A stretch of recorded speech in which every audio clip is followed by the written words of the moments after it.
शिक्षणाधिकाऱ्यांच्या परवानगीविना सकाळी 9 पूर्वी भरणाऱ्या शाळांना कारणे दाखवा नोटीस बजावली जाणार। शिक्षण मंत्रालयाचा महत्त्वाचा निर्णय।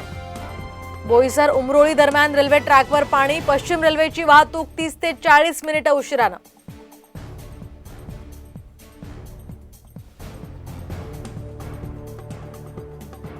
पुढचे 4 दिवस सिंधुदुर्ग पासून ठाण्यापर्यंत पावसाचा येलो अलर्ट, तर पुणे सातारा जिल्ह्यामध्ये पावसाचा जोर राहणार, हवामान खात्याचा अंदाज।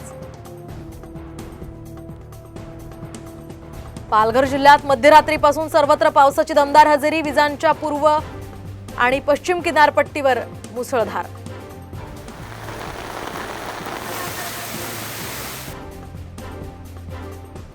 नाशिक शहरासह जिल्ह्यातील काही भागांमध्ये मुसळधार पाऊस, मोठ्या प्रतीक्षेनंतर नाशिक शहरात जोरदार पावसाची हजेरी, नागरिकांना दिलासा। नंदुरबारच्या शहाद्यातही जोरदार पावसाची हजेरी, पावसानं नदी नाल्यातला गाळ कचरा थेट गावात, अस्वच्छता आणि दुर्गंधीमुळे ग्रामस्थांचं आरोग्य धोक्यात।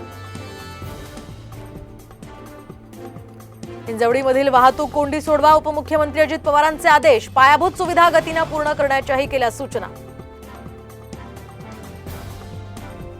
विना परवानगी सकाळी 9 पूर्वी शाळा भरवल्यास कारवाई, शिक्षण विभाग शाळांना बजावणार कारणे दाखवा नोटीस।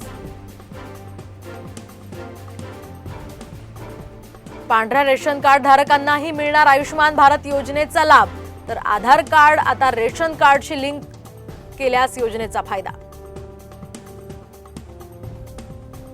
आज 351वा शिवराज्याभिषेक सोहळा, तर किल्ले रायगडावर सोहळ्याची जय्यत तयारी।